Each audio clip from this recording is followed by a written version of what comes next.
Several videos, though, to show you of the storm moving through and the damage it left behind. First up, I want you to take a look at this. This is some scary video sent to us from Iredell County. This is in the Union Grove area. The clouds, they look like they're forming a funnel shape like a possible tornado out there. And then we have this video here. We can see some pretty intense flooding, and this comes to us from the area of Canton, North Carolina. So this is west of us. That's in Haywood County, close to Asheville. We're seeing drone footage here just showing how bad the flooding got there in those parts today. Lots of river overflow reports from this area. We also have some trees reportedly down across the Carolinas. We've got this particular shot here showing a tree house in Greenville, South Carolina, with some damage there.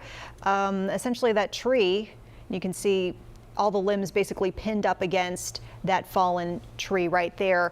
We also know thousands are without power tonight in the Carolinas. So just honing in our area, Duke Energy says around 700 homes are in the dark tonight in the Charlotte region, but we know overall about 20,000 are reportedly without power that Duke is just tracking. A lot of these are going to be in western North Carolina, many near Asheville, as well as the state line. Blue Ridge Energy reporting about 1,900 people without power locally, and Union Power says about 1,500 of its customers are also seeing outages. Yeah, this weather also causing some school closures for tomorrow. Avery and Mitchell County schools both reporting no classes tomorrow. Remember, you can check out any local school closings by heading to our website, WCNC.com. You can also watch Wake Up Charlotte in the morning for any updates. So with that, let's go ahead and bring our chief meteorologist, Brad Panovich, back into the picture here. What are we seeing out there right now, Brad? Well, for the Charlotte area, this is some of the heaviest rain, the most active lightning and wind we've seen all day. I know it seems at times a lot of this has been happening on the edge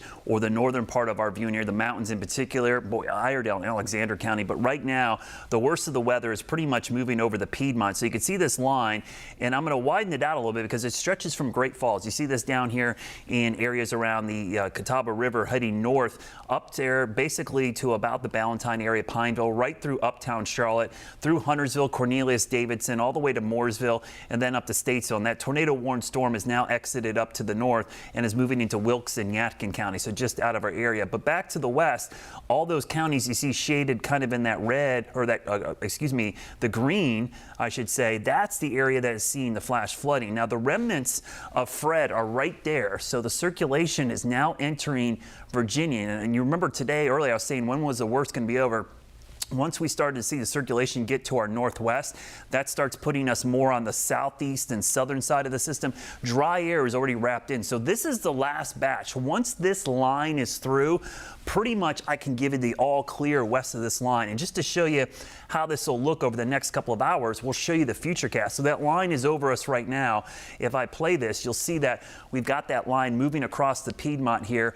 By about 2:33 in the morning, it should be east of us, and by the early morning hours out of here. Now, we could see a scattered shower or thunderstorm tomorrow, but that's going to be really just isolated, kind of more of the summer stuff that will begin to move out. The tornado threat really was isolated to the area right over the western Piedmont, and right now this is the latest, look at it. You can see the highest risk, so it's beginning to wane back to the west, and once this line gets east of us, we'll likely see most of this kind of moved out of the area. That was a 10% probability of seeing a tornado today, so that was a pretty significant threat, considering on an average day it's close to zero. And at one point today it was 5% and it jumped up to 10%. So that was a rather significant increase in that. But the good news, over the next 24 hours, we're going to see all of this start to move out of the area. So guys, the good news, the worst of it is about out of here in this tornado watch, which is up until 2 a.m. We're starting to see some of the counties back to the west moved out of it as this line moves off to the east.